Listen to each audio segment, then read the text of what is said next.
Today we're going to be diagnosing a fault 41 for a Carrier Infinity gas furnace. This is a blower motor fault. It's pretty much to determine if the control module is bad or the control board is bad. All you'll need is a multimeter. It's recommended if you can get the needle nose points. Best case would to have an ECM motor tester. If not, have the motor tester. You can use 2 pieces of thermostat wire to jump out some wiring.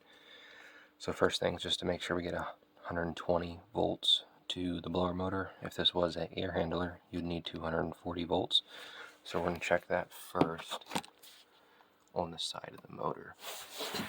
So there's 2 plugs on the motor. On this case, one of the 4 pins is black, white, and green. So you have your neutral, your hot, and your ground.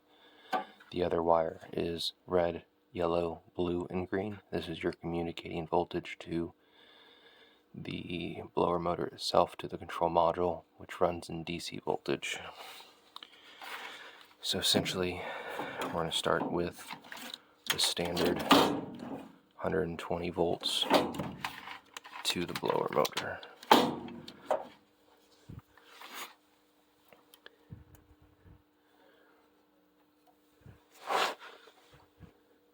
With the equipment on, and then also just set the fan to fan only, the mode fan only.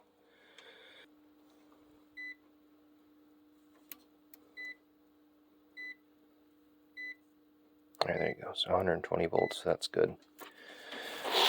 Alright, so currently the motor's not running, it's supposed to be, so we're going to unplug the low voltage side, and we're going to start our testing. So you do need a meter that can do DC voltage. So set that over. So this will be communication to the motor from the control board, which the plug is right here.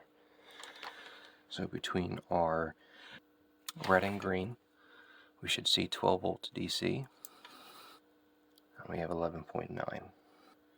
So that is correct. So we're getting proper voltage from the control board. And then our next is going to be yellow and green wire. Since it's not hooked up to anything, we should have a steady 5 volts DC. So 4.99. Alright, so that's correct. Alright, now we need to plug this back into the module, and we're going to back probe our yellow and green.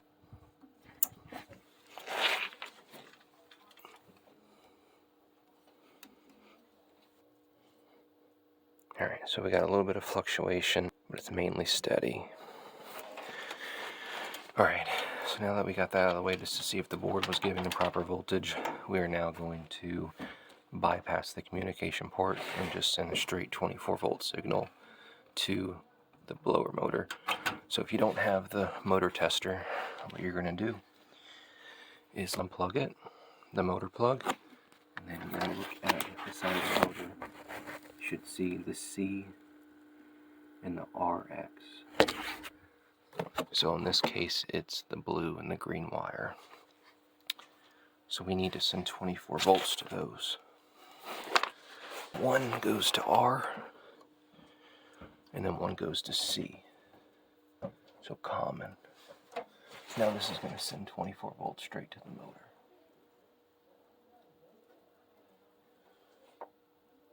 In this case, the motor has not came on or made any noise, so it indicates a bad blower motor module.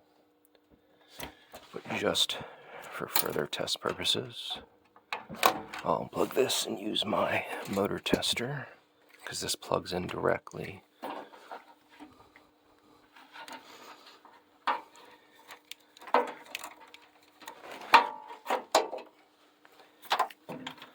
And then we need to clip one to R, one to C. Motor tester lit up for 24 volts. We turned it on to send the signal to the motor, and we have a bad module. If you want to further test this, you can pull the whole blower motor out and ohm out the blower motor itself, and make sure all 3 windings and you should all have the same resistance reading. And also the final step is just to make sure the motor's not seized. So in this case, we have a bad module, and if I want to further diagnose, I'd remove the motor and ohm it out. But the system has a warranty on it, so when the warranty's processed, they send a new motor with a module. Alright, to pull the blower motor out, you look right here. There's a screw here and here, right on this bracket. The whole motor's just going to slide out, and then you'll want to take the 3 screws off the board bracket to get the board out of the way so you can pull the whole motor out. Alright, and make sure the power's off, by the way, when you're doing all this. And then just unplug your motor. 2 plugs, and this one has a ground screw on the side, 1/4 inch. Just take that out. So that leaves us enough room to wiggle the motor out, the whole motor wheel assembly. Alright, once the whole motor assembly is out, if you want to ohm out the motor and see if it's just the module's bad, you take off these 2 screws.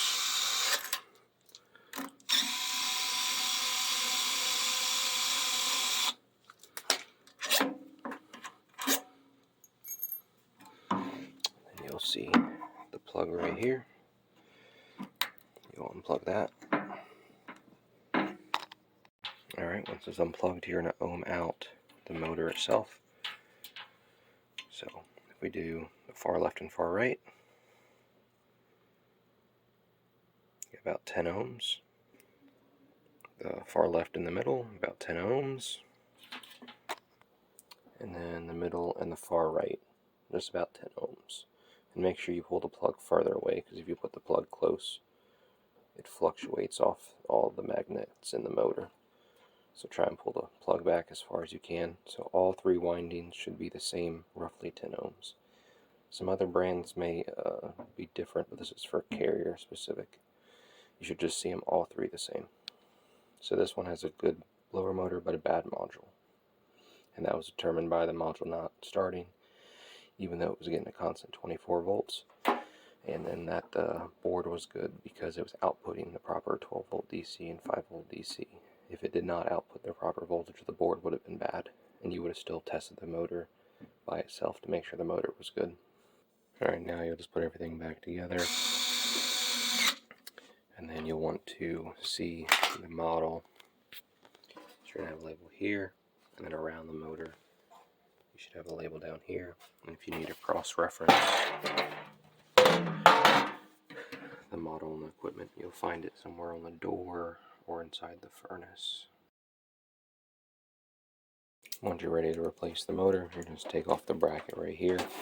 Some of the motors come with a bracket that mounts around the actual motor itself, and you have to take that off after. This one's actually riveted or almost like tack welded in place. So whatever socket that fits it, you're going to take all these bolts loose.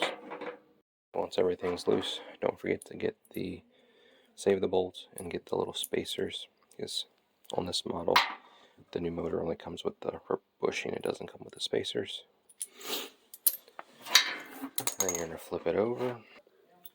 Once it's flipped over, you'll get a little adjustable wrench, and you're going to break loose the nut right here that holds the wheel to the shaft of the motor. Alright, once it's flipped over, you'll want a little adjustable wrench and maybe even some sandpaper or like a Scotch-Brite if the shaft is pretty rusty. This one's pretty clean. You're just going to break this bolt here that holds the wheel itself to the shaft on the blower. Alright, once you get it broken loose, you can just loosen it with your fingers. You're just going to take it halfway out, or if you want to take it out, just don't lose it, because it's your set screw. So now that this is loose, this wheel should just move up and down the shaft. So there we go. Alright, once the motor's out, you have your new motor. Some of them come with a new harness, because sometimes they supersede and change the modules. You're going to get your new motor. Compare the horsepower and RPM. So right here we have half horsepower, and then 0 to 1300. and right here, 0 to 1300, half horsepower. And then it uses the same exact plug. So this will be exact replacement. Another good idea is to get an ECM motor protector. This is essentially a surge protector that plugs into the module, just for additional peace of mind. Alright, now you get your blower wheel assembly back in place, you get your new motor, and the motor goes in, and you want to make sure the plug is facing the back where the control board will be, because if you put the plug the wrong way when you mount it, your wires might not reach. It should just slide back in place. You just line up your holes right here, and then you grab, you're going to be reusing your bolts. That's why you need to make sure you have your spacers still. You're just going to get them all started by hand. Alright, once you got everything started, just finish it off with the ratchet, and then just do it in a crisscross pattern.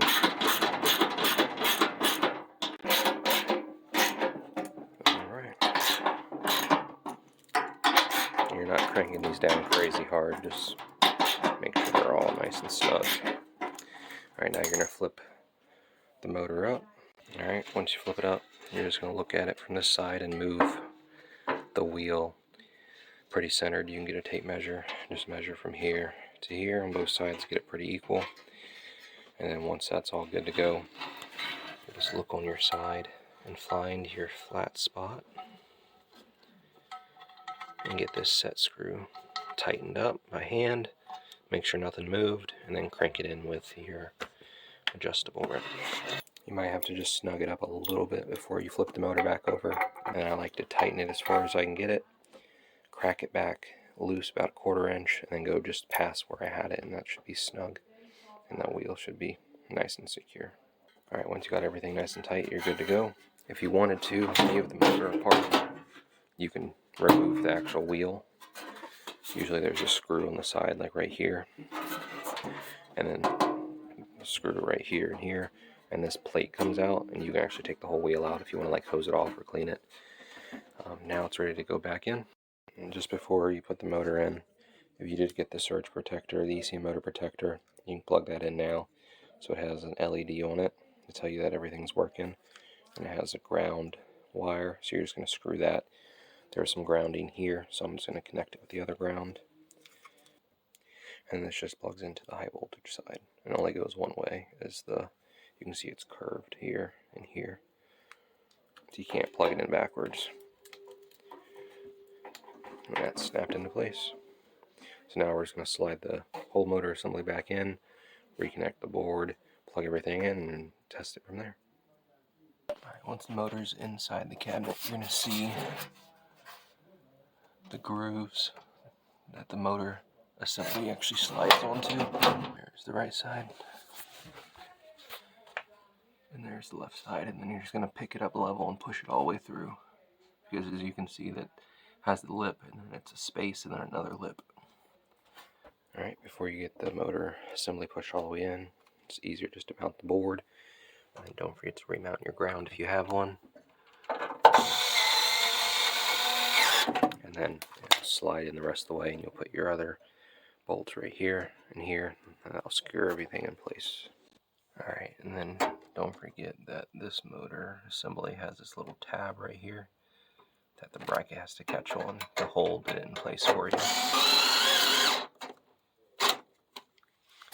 Alright, and then we're going to just plug in the motor. So our power wire is right here, and then this is our communication wire.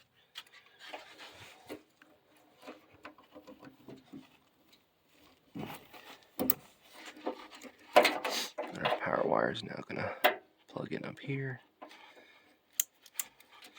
And then if you did install the ECM protector, you have this extra ground.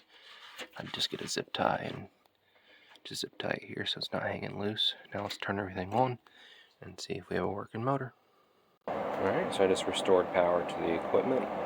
Got my amp meter on, so blower's pulling 1.7 amps. And then we're just going to make sure our ECM protector is working.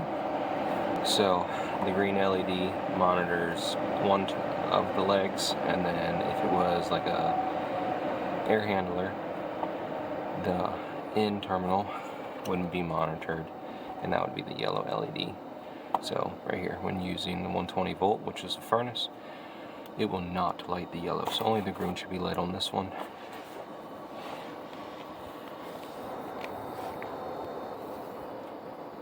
There you go. So I hope this helps on diagnosing the fault 41, the carrier lower motor fault, and how to replace the motor.